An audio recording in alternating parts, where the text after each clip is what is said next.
Welcome back to our One More Thought podcast. And we're so glad that you've joined us here today.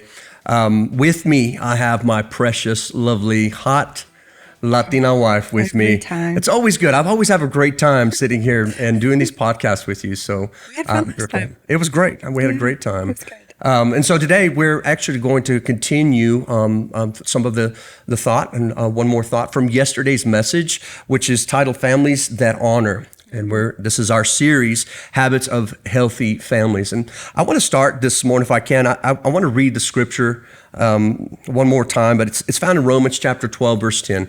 And this is the foundation from which we're going to launch from. It says, "Be devoted to one another in love. Honor one another above yourselves." And so the word honor there is what I want to kind of just capitalize a little bit more on. And if I can, I want to set the premises that the honor isn't just a family value. Mm-hmm. It's a kingdom value. For sure. And so we're applying kingdom value in our homes. In other words, we're inviting the value of heaven's values into our home when we learn the importance that comes from honoring one another. And that means from the oldest to the youngest. You're honoring wife, you're honoring your husband, you're honoring your children. And so this is kind of the premises I want to launch from. And when families practice honor, we create a culture.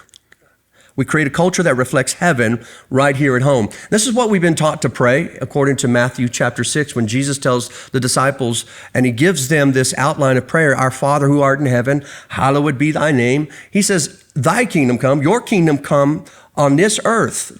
Thy will be done on this earth as it is in heaven." But an interesting question that was posed to me a while back is, are we allowing or are we praying that into our families? May your will be done, or your kingdom come, your will be done in our home. Yeah. And there's the proper stance and thought now, because there's honor that when we honor in our home, that's what we're doing. We're opening an opportunity for heaven's values now to be expressed, experienced, and given towards one another, and we get to reap the benefit of that. Yeah, for sure. I feel like that's where it's supposed to start.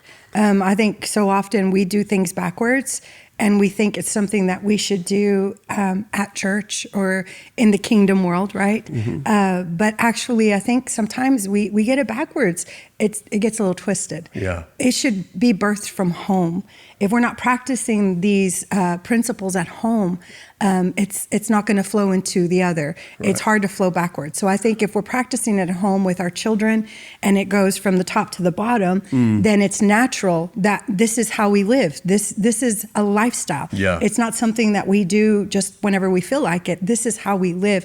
And I truly believe all of us in the kingdom are called to live in honor. We're supposed to honor one another, honor the Lord, and honor one another. I use the word flow. I like that. Mm-hmm. That it would allow us to begin to flow within our home. I think that's always been the purpose of God and in creating family.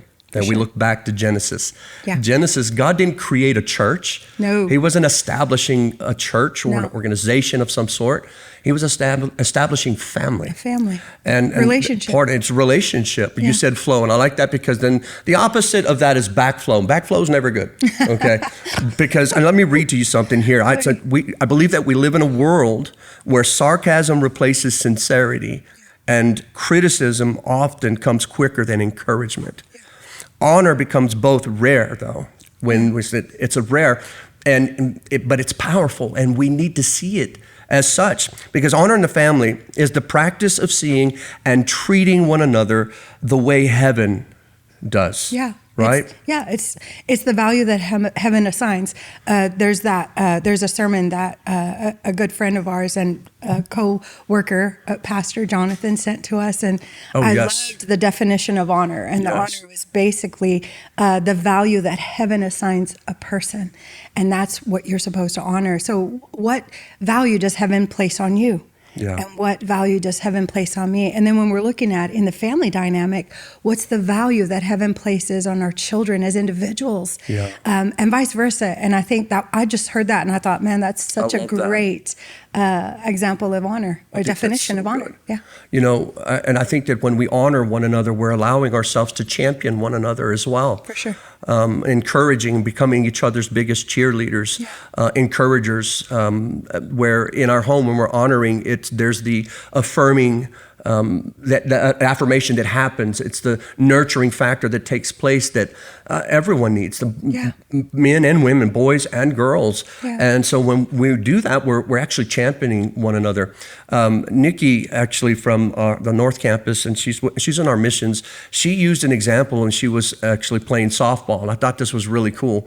But she says she was predominantly a catcher, right? So she was the one that the pitcher, of course, is pitching to. And if the pitcher was to throw one in the dirt and it would get by her, she would simply, the coach encouraged her to tell the pitcher, because the pitcher has all of this stress, everybody's watching the pitcher, that if it went in the dirt and got by her, she would say, it was my fault. I should have stepped in front of it, should have got in front of it.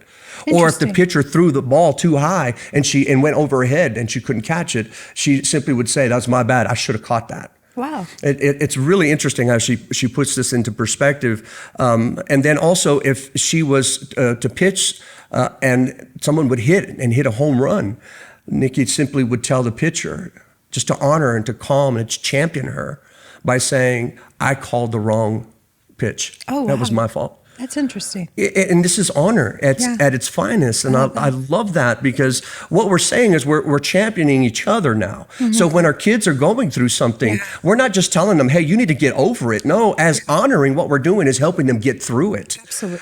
So it's a level of championing and honoring that way. Yeah. I also think in honoring our children, let's go to children.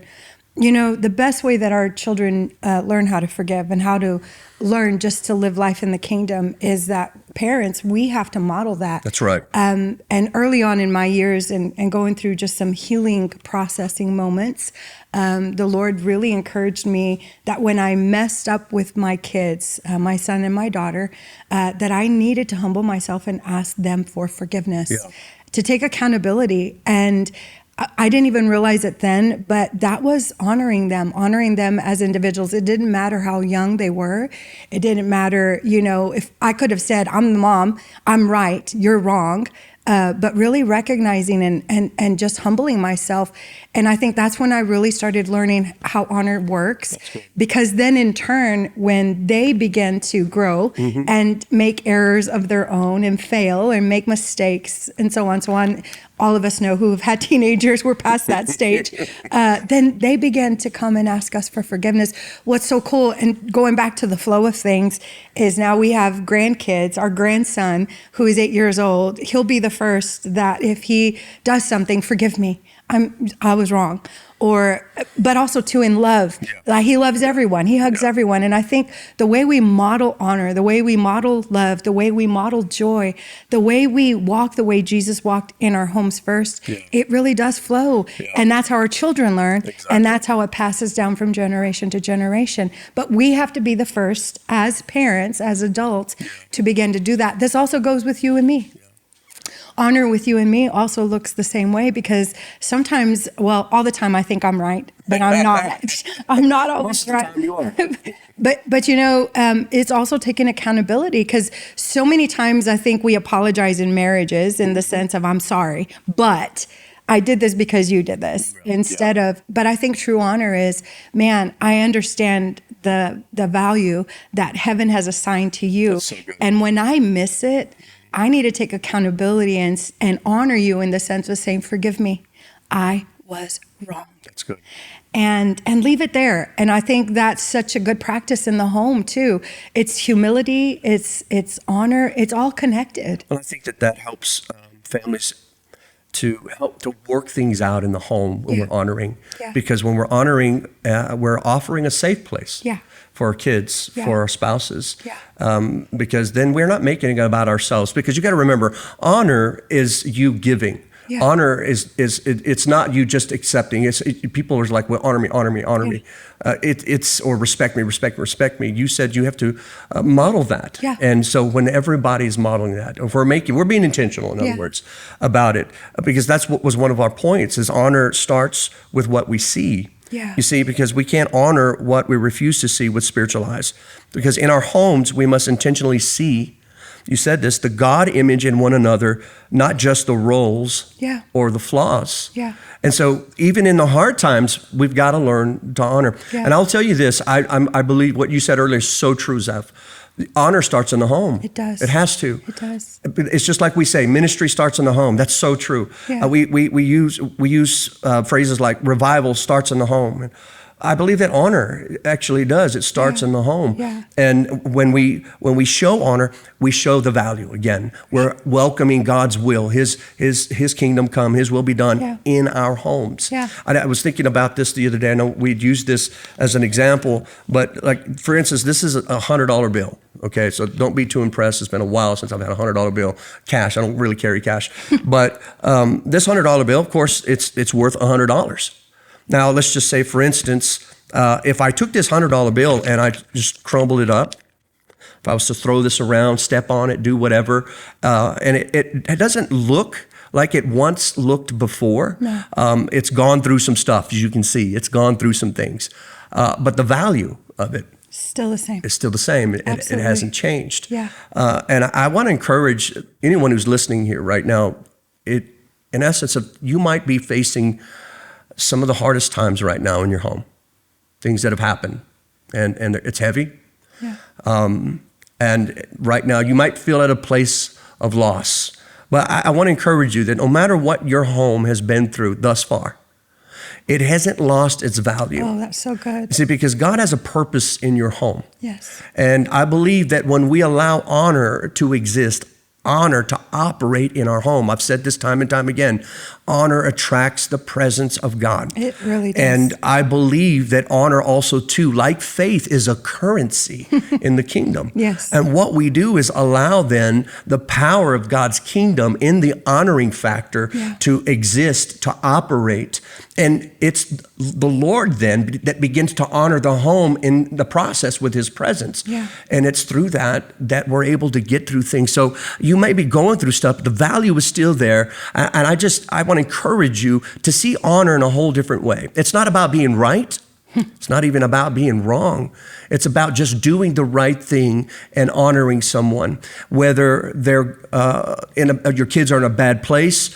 Remember where they're at, the condition they may be in, the value of heaven is still there. Yes. So we can appropriate what is heaven's value here right now with this child and let the honor begin to take place. And listen, lives do change. We talk about this in ministry all the time, but Yeah. man, we've got to get back to the basics and understand it's not about just how we are in society or in our churches or in ministry or in our workplaces. Everything should flow from home. Yeah. That's priority. Yeah.